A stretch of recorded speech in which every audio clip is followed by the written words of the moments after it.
No live video, and this is titled "When It Comes to Biotech Investing, How You Should Short Enthusiasm." That's usually the case in biotech, where when things people are most excited about these stocks is the best time to sell them, and when they're kind of out of favor is the best time to buy these things for the best gains.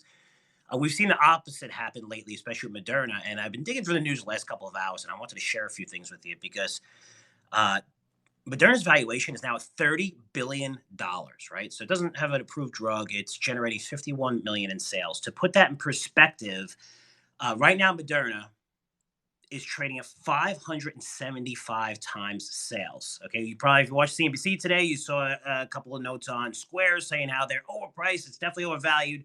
They're trading at 7 times sales. Moderna's trading at over 575 times sales.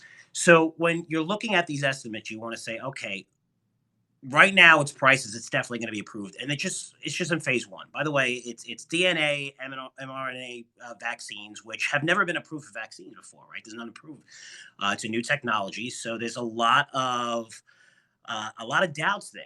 But where the stock is trading right now, with assuming that all these doubts are basically not going to take place, assuming that the other 30 companies that are trying to search for vaccine for this virus, are they going to be successful? If they are, they're going to take market share. Is it $100 for this vaccine? Is it going to be $300 for this vaccine? I mean, we looked at flu vaccines anywhere from like $20 to $100, depending on where you're going. Also, they partner with the National Institute of Health, which means they're going to have to give away some of those profits, right? Uh, that's if they're first to market. So you're looking at so much uncertainty here. And plus, is this going to be a vaccine that's like the measles and mumps, where you get it once or twice, and then that's it for your revenue? Or is it like the flu, which is taken by much fewer people? 35 million people got the flu last year, where you're going to see maybe hundreds of millions of people take this instead of billions, right? So to really forecast and just show you, Goldman Sachs has $100 price target on the stock, and they're projecting those revenues from going from 51 million to over $8 billion next year, right? Which is kind of crazy. 8 billion. We're just through phase one. I'm not going to tell you to short the stock because you can see what can happen in just one day and just a little bit of positive news. The other companies in this industry should be getting crushed right now, but they're not, right? They're going up as well, even though they're not going to be first to market if Moderna's right.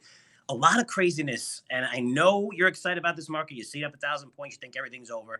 If you take the S&P from a price-weighted index, so don't say Microsoft and technology and all these companies control 30%. If you look at their all equal weight, the S&P 500 is still down more than 20%, meaning it's basically concentrated in three sectors that are doing very well right now.